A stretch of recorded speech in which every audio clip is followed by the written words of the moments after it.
여러분 안녕하세요. 오경준 목사가 인사드립니다. 이제 곧 성탄절인데 예수님의 귀한 사랑과 은혜가 이 영상 보시는 분들께 늘 함께 하시기를 축원드립니다. 요즘 강의를 자주 올리지 못해서 죄송합니다. 로마서를 지금 집필하고 있는데 제 짧은 머리로 너무 광활한 세계를 표현하는데 참 힘이 들고 어려운 부분이 있어서 주어진 시간이 얼마 되지 않는데 어떻게든지 이 시간 동안 마치려고 애를 쓰고 있습니다. 여러분께서도 함께 마음을 모아서 영상 보시는 분들이 잠시라도 절 위해 기도해 주시길 바랍니다.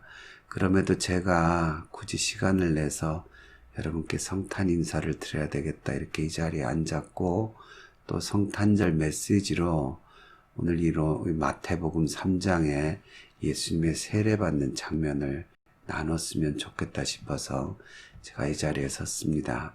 마태복음 정독 이제 8번째 시간이 되겠죠. 예수님의 세례에 대해서 오늘 알아보겠습니다.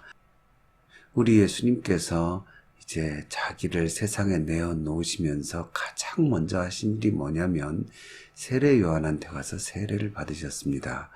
여러분, 이 세례에는 여러 가지 의미를 부여할 수 있지만 대표적으로 두 가지 의미가 있습니다.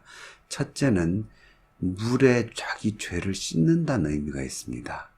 그래서 자기가 회개하고 그 회개한 건 자기 죄를 드러내는 거거든요. 그 죄를 물로 씻는다는 의미. 이 세례 요한의 세례가 그런 의미가 강합니다. 그래서 마태복음 3장 11절에 보면 나는 너희로 회개하기 위하여 물로 세례를 베푼다 이런 말씀이 나오죠.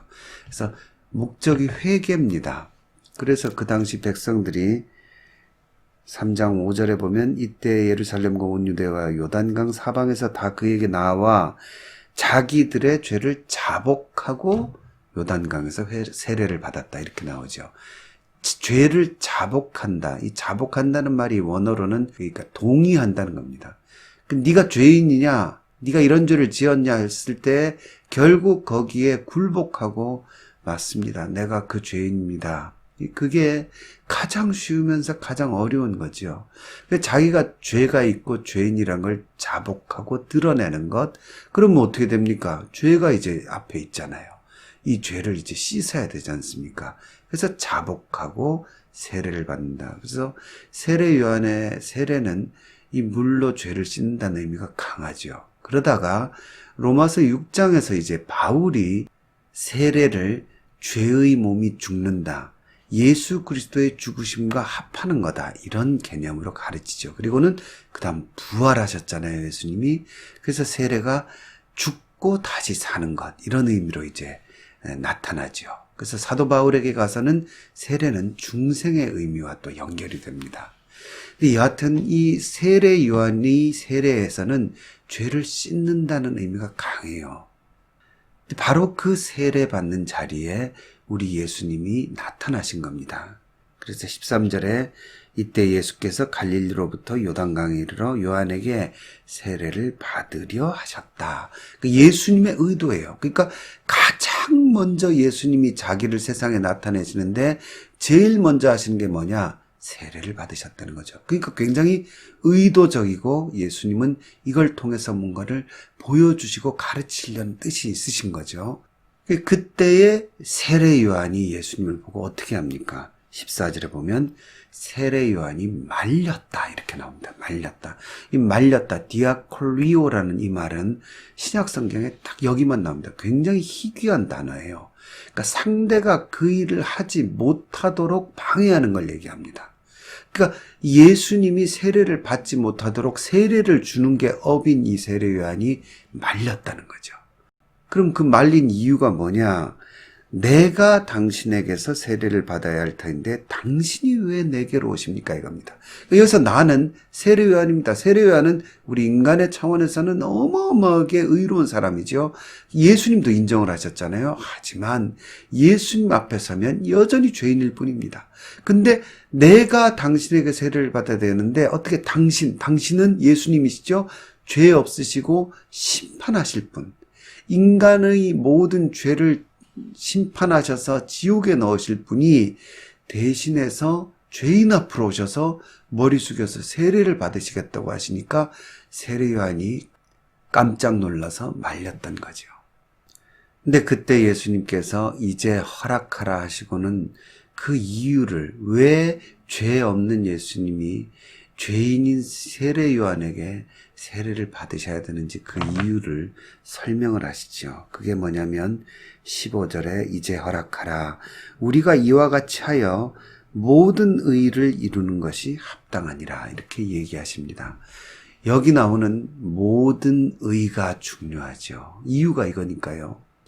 여러분, 의가 뭡니까? righteousness, justice. 의롭고 바른 거예요. 그러니까 뭔가 못된 것이 심판을 받는 게 의예요. 여러분, 못된 인간들 우리 뉴스를 통해서 보잖아요. 그런 사람들이 잘 먹고 잘 사는 거 보면 화가 나죠. 그래서 그 사람들은 심판을 받는 게 정의죠. 그래서 의의 한 면은 이 정의라는 부분이 있어요. 그런데 변수가 있죠. 뭐냐면 그 못된 인간이 내가 사랑하는 사람이에요. 그러면요, 이거 불공평하고 불공정할지 몰라도 어쨌든 정의를 시행하기에 뭔가 마음에 저하는 게 있죠. 그래도 내가 사랑하는 사람인데. 그렇게 되면요, 그 사랑도 의예요. 그 사랑이 나쁜 겁니까? 아니지요. 그러니까 이 똑같은 정의 안에도 두 가지가 부딪히는 거예요. 그래서 의로운 의분이 일어났다가 그 사람에 대한 사랑이 일어났다가 이 두 개가 부딪힌 그 자리, 그 두 가지를 지금 예수님이 동시에 말씀하시는 거예요. 한쪽에 치우치지 않고. 그래서 모든 의라는 말씀이 여기 나온 거죠. 그리고는 그 모든 의는 이루어지기가 힘들어요. 의롭게 정의를 시행하면 사랑이 울고요. 사랑을 시행하면 정의가 울지요. 그런데 예수님은 지금 뭐라고 하시냐면 이 둘을 다 같이 이루기 위해서 우리가 힘을 모아야 된다 그러는 거예요. 그러니까 요한이 허락했다 그랬죠. 여러분, 이 이야기는요, 구약에 나오는 이 아사셀 염소 이야기를 즉각적으로 떠올리게 합니다. 레위기에 나오죠. 레위기 16장에 보면요, 이 속죄일, 대속죄일이라 그러죠. 욤키푸르, 이 카파르 그러면요, 회개하다, 속죄하다 이런 뜻이에요. 이 회개하는 날을 하나님께서 정해주세요. 이스라엘 백성들에게. 그리고 그날이 되면 어떻게 하라 그러냐면 7절에 보면 또 그 두 염소를 가지고 회막문 여호와 앞에 두고 두 염소를 위하여 제비 뽑되 한 제비는 여호와를 위하고 한 제비는 아사셀을 위하여 할지며 아론은 여호와를 위하여 제비 뽑은 염소를 속죄제로 드리고 아사셀을 위하여 제비 뽑은 염소는 산채로 여호와 앞에 두었다가 그것으로 속죄하고 아사셀을 위하여 광야로 보낼지니라. 도대체 아사셀이 뭐냐? 근데 여러분, 이 성경 사전을 찾아보면요, 아사셀을 the desert demon 이렇게 말합니다. 광야의 마귀다 이렇게 얘기해요. 이게 무슨 뜬금없는 소리냐? 근데 그 뒤에 나오는 의식을 보면 이해가 됩니다.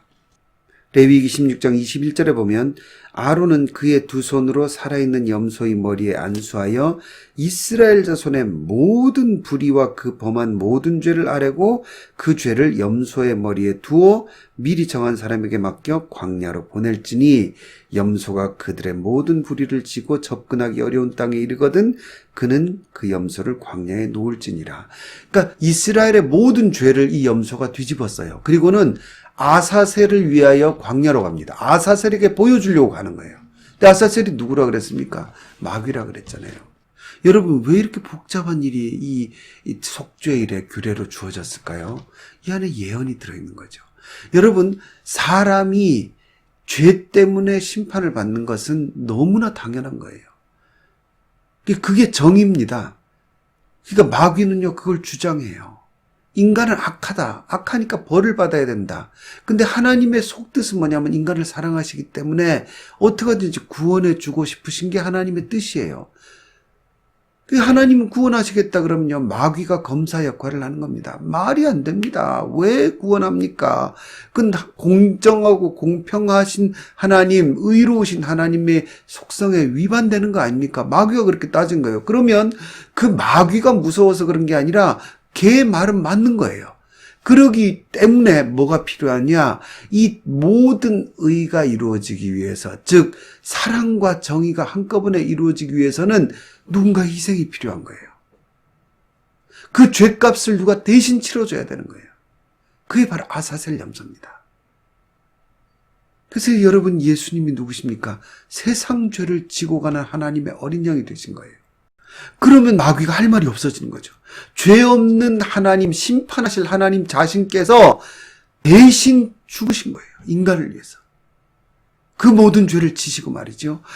그러니까 속량이라는 개념이 나오죠. 대속이라는 개념이 나오고요. 바울에게 있어서 그건 굉장히 중요한 개념이죠. 왜냐하면 바울이 깨달은 거예요. 예수께서 아무 죄 없이 인류의 죄를 위하여 죽으셨구나. 이걸 깨달은 거예요. 속량. 그 속량이라는 걸 위해서 예수님은 자기를 희생하러 이 땅에 오신 거죠. 그럼 여러분, 예수님이 받으신 세례의 의미가 드러나죠. 예수님께서는 지금 뭐 하시냐면요.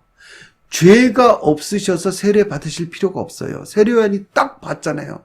예수님은 세례를 받으실 필요가 없으신 분이에요. 왜? 회개할 게 없고 자복할 게 없고 죄가 없으세요. 씻을 죄가 없으신데 왜 예수님이 이 땅에 오셨느냐? 그 물속에는 죄인들이 씻어놓은 죄가 있어요. 죄인들의 물이에요. 그 죄들이 둥둥둥둥 거기에 떠있고 씻겨있는 상태예요. 그 죄를 아론이 아사셀 염소에게 죄를 다 전가하듯이 세례 요한을 통해서 예수님은 그 죄를 짊어지시려고 세례를 받으신 것이죠. 그러니까 예수님의 세례는 우리의 세례와 전혀 반대죠. 우리는 죄를 씻기 위해서, 회개하기 위해서 세례를 받지만 예수님은 그 씻어놓은 죄를 짊어지시려고 이때 세례 요한이 아론이 되고요. 예수님이 아사셀 염소가 되셔서 그 죄를 짊어지신 겁니다. 그걸 위해서 2000년 전 예수께서 우리 위에 마국간 말구 위에 오셨습니다. 마지막으로 하나를 더하면요. 여러분, 지난 7강에서 의로운 요셉 알아봤죠? 마태복음이 말한 의 중에 뭐가 있습니까? 뭐가 의롭다 그럽니까? 지극히 작은 자를 위하여 자기 자신을 희생하는 것이 의라 그랬어요.